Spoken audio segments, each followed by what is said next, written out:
Исәнмесез, эфирда яңалыклар чыгарылышы, студияда Роза Хабибуллина, алга таба койбер темалар турында. Академик Королев урамы буйлап жылылык шилтәрләрен ремонтлау эшләре бара. Шуңа бәйле рәвештә ишек алдына керү вакытлыча шикләнде. Ремонт эшләре кайчан төгәлләнер?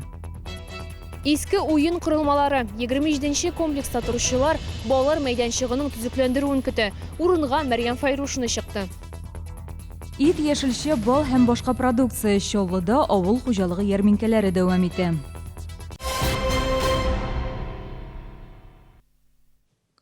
Ишек алдына кайчан тоткарлыксыз кирип булачак? Әлеге сорау белән безнең редакцияга 59-нчы комплекста яшәүчеләр мөрәҗәгать итте. Академик Королев урамы буйлап җылылык шелтәрләрен ремонтлыйлар. Шуңа күрә йорт ишегалларына кирип булмый ди шәһәрдәшләр. Жылылык үткәрү системасын апрельдә төзекләндерә башлаганнар. Анда торбаларны алыштыру буенча эшләр алып барылды. 59-нчы комплекс ишек алларына кирү юллары вакытлыча ябылды. Хәзер исә җылылык үткәрү системасында төп эшләр тамам.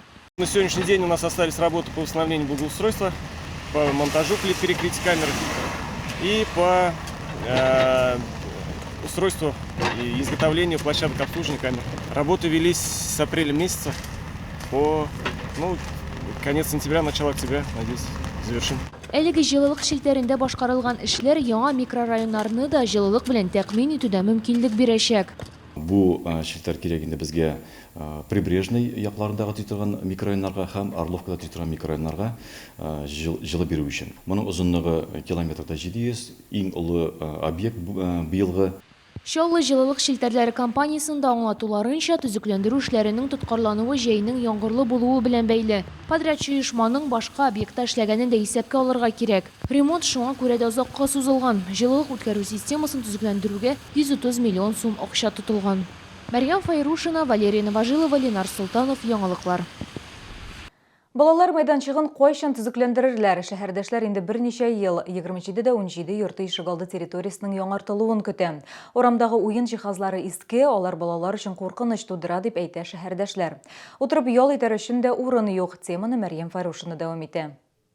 27-17 йорты ишек алдында барлыгы 4 уен җиһазы. Аларда урыны белән буяу купкан. Фил формасында эшләнгән уен корылмасы җиргә таба авышкан. Дети лазят по нему, а он наклон, честно говоря, когда мимо прохожу, страшно, что когда-нибудь вот это вот перевернется вместе с детьми. Укрепить бы. И на других площадках я видела спортивные тренажеры там разные. Было бы желательно, чтобы и здесь, потому что молодежи в комплексе, в домах очень много было. Я бы сама выходила бы на эти тренажеры, бы занималась бы. Песок привозят, мамы с детьми гуляют, лавочек нет, посидеть негде. Кто-то приспосабливается, там урна стоит, на урну садятся, но это не дело. Ладно, мамы молодые, может, постоят, а бабушки старые ходят с внуками. Мәйданчыктагы җәяүле юлны да төзекләндерсеннәр иде дигән теләктә шәһәрдәшләр. Әлеге территорияны яңартырга күптәннән уйлыйбыз ди 27-нче комплекс җирле үзидарә рәисе. Бу площадканы быел городской конкурска чыгарган идек. Городской конкурс по благоустройству дип атала торган проект. Но без өтмәдек, конечно. Ясарга уйлаган идек балаларга ниләр, горкалар, качельлар, аннары тренажеры. Венера Наумкина киләсе елда шәһәр бәйгесендә яңадан катнашырга уйлый. Җиңү яулаган очракта грант акчасы әлеге мәйданчыкны төзекләндерүгә тотылачак. Мәрьям Файрушина, Фәнис Ихсанов, яңалыклар. Озак көтәргә туры килә, утырырга урыны юк. Шәһәрдәшләр җәмәгать транспорты тукталышларында эскәмиләр булмауга зарлана. Сүз күпер янындагы территория турында бара. Халык ни өчен ремонт эшләре үткәрү белән тукталышларда төзекләндерелми ди Лилия Гатина сюжеты. Кайчагында транспортны көтү узакка сузыла дип зарлана шәһәрдәшләр. Күпер астындагы тукталышларда бер генә эскәмия дә юк. Кечкенә генә деталь кебек тоелса да, бу шәһәр халкына уңайсызлыклар тудыра. Вообще-то нужны, потому что пенсионеры ездят, пожилые люди, им где-то надо посидеть, а так если стоять. Трамвай ждешь минут 10-15, трамваев нет, людям пожилым особенно сидеть надо.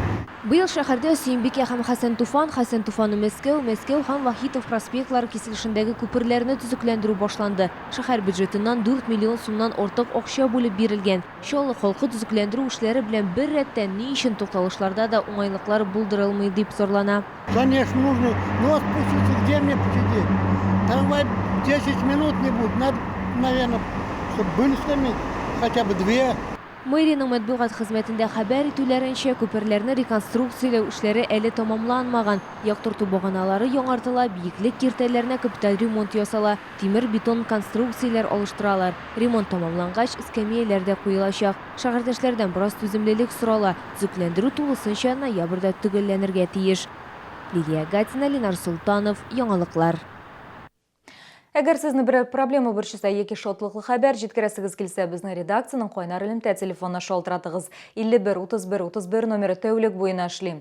Кыска гудоктан соң хәбәрегезне калдырыгыз. Безнең хәбәрчеләребез сезнең белән элемтәгә кереп проблемагызны хәл итәргә булышыр. Шалтыратгач исемегезне һәм телефон номерыгызны калдырырга онытмагыз.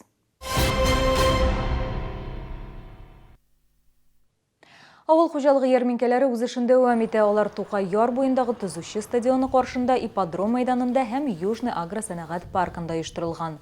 Ярминкәләр шимбә көнне иртәнге 8-дән көндезге 3-кә кадәр эшли. Анда Татарстанның 11 районыннан авыл хуҗалыгы җитештерүчеләре үз продукциясын тәкъдим итә. Шәһәрдәшләрне пилмән авыз итәргә чакыралар. 21 сентябрьдә Чаллыда Татарстанда яшәүче фин-угыр халыкларының «Без бер агач тармаклары» дигән 5-нче юбилей фестивале булачак. Бәйрәм сәгать 11-дә Азатлык мәйданында узачак. Удмурт, Мари һәм Мордва халыкларының җыр һәм биюләреннән тыш килгән кунаклар милли ризыклар белән дә таныша алачак. Теләгән һәркемгә борынгы рецепт буенча пилмән ясап карау мөмкинлеге дә булачак. Бүгенге гамнашлар, мин сезнең белән саубуллашам, исән сау булыгыз. Щедрая осень в фирменном магазине Polaris в ТЦ Sunrise City. С 12 сентября по 2 октября скидка 30% на все. Продаются земельные участки от 1 миллиона 100 тысяч рублей в поселке Тарловка, берег Камы, Сосновый Бор. Каждому покупателю сертификат на обустройство дома в подарок. Где купить красивую шубу по доступной цене? Выставка-продажа «Знатные меха» в вашем городе. Низкие цены. Не пропустите. С 17 по 21 сентября в выставочном центре «Экспо Кама», город Набережные Челны.